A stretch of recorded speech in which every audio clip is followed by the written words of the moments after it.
Assalamualaikum warahmatullahi wabarakatuh. Alhamdulillahirabbil alamin wa bihi nasta'inu ala umuri dunya wa din wa ala alihi washabihi ajmain amma ba'du. Baiklah anak-anak, buka buku paketnya halaman 97 ya, yaitu menghindari perilaku tercela bagian 2. Kemarin kita membahas tentang perilaku-perilaku terpuji, sekarang sebaliknya yaitu perilaku-perilaku tercela. Salah satunya adalah mengungkit-ungkit pemberian. Nah, nauzubillah min dzalik nih. Artinya salat mengajarkan itu keikhlasan, yaitu semua amal hanya untuk Allah. Apabila sudah niat ikhlas, maka tidak peduli dengan penilaian orang lain. Tidak mengharapkan pujian atau imbalan, tidak bersedih karena dicaci atau berkurang harta, serta tidak menyebut sesuatu yang sudah diberikan, karena dilakukan dengan ikhlas hanya karena Allah.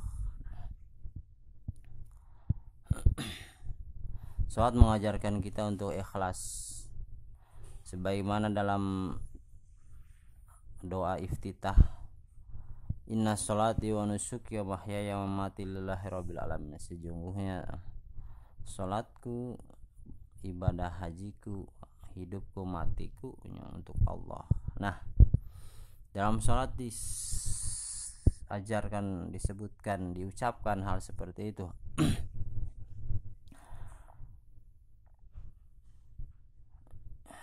Jadi begitupun dalam kehidupan sehari-hari, yaitu harus senantiasa ikhlas. Kalau sudah ikhlas karena Allah, menerima apapun. Kemudian suka meremehkan teman. Nah, ini jangan. Salat juga mengajarkan kita untuk mengagungkan Allah dan merendahkan diri di hadapannya. Salat yang khusyuk akan menyadarkan betapa kecilnya kita. Segenap pujian yang keagungan hanyalah milik Allah, dan tidak pantas kita meremehkan ciptaan Allah, termasuk meremehkan teman ya. Memang seperti itu ya. Kalau kita meremehkan teman, meremehkan orang lain, berarti kita sama saja meremehkan Allah, karena dia seperti itu adalah diciptakan oleh Allah Subhanahu wa ta'ala. Jadi kita tidak boleh meremehkan orang lain. Semuanya udah ditakdirkan oleh Allah sesuai kehendak Allah Subhanahu wa ta'ala. Kalau kita meremehkan berarti kita sombong, berarti kita mengikuti syaitan. Tempatnya orang yang sombong adalah bersama syaitan di dalam neraka. Baiklah, untuk selanjutnya adalah ingin menang sendiri. Nah, ini juga tidak boleh kita lakukan ya. Sebagaimana diajarkan dalam salat, siapa yang lebih dahulu di masjid, maka ia berhak mendapati saf salat terdepan. Hanya bersaf salat tersisa. Dalam salat juga diajarkan, tidak peduli dia orang pejabat atau apa, kalau dia datang belakangan maka dia di belakang. Itulah salat mengajarkan kita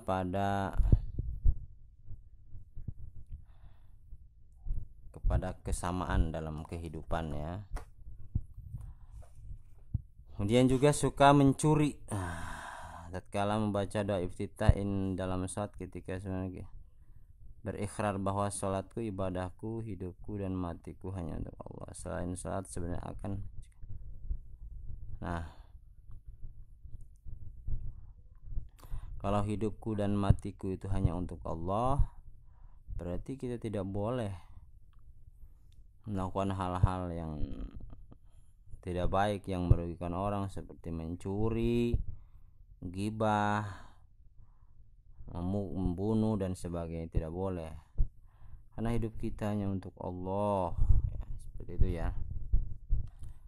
Kemudian juga suka meminta-minta.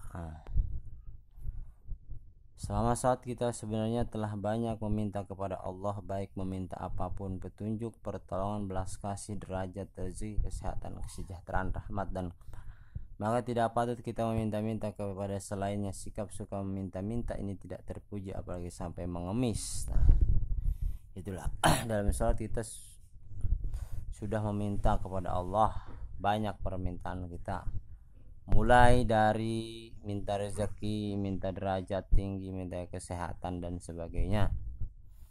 Jadi dalam kehidupan pun kita tidak boleh meminta-minta kepada manusia, apalagi sampai mengemis. Ya, kita harus meminta hanya kepada Allah, bukan hanya dalam salat, tetapi di luar salat pun kita hanya meminta kepada Allah. Allah dan Allah terus yang selalu ada dalam hati kita, ya.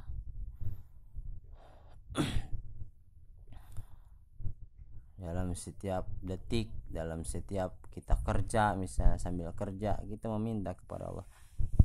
Jangan kita bercurhat kepada manusia, tapi curhatlah kepada Allah. Jangan kita obrolkan omongan kepada orang lain tentang kesusahan dan kesulitan kita, tetapi curhatkanlah kepada Allah Subhanahu wa taala melalui salat. Wasta'inu bis-sabri was-salat. Bangun tengah malam salat tahajud, berdoa kepada Allah, curhat kepada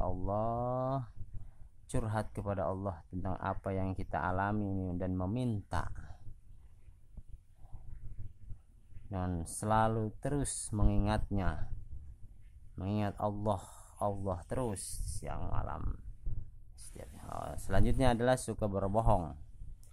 Orang dapat saja berbohong kepada orang lain, tetapi sebenarnya ia tidak bisa berbohong kepada dirinya sendiri dan kepada Allah Subhanahu wa taala. Seorang yang beriman tentu menyadari dan tidak akan berbuat bohong ketika ia ingat kepada Allah. Maka selalu ingatkan ketika akan berbohong, kita akan teringat. Nah, juga jangan berbohong, ya. Jujur kepada diri sendiri ataupun orang lain dalam hal apapun. Kemudian suka mengganggu teman, ini juga sama, tidak boleh, ya. Baiklah, yang sudah Bapak jelaskan ini silahkan kalian rangkum, ya.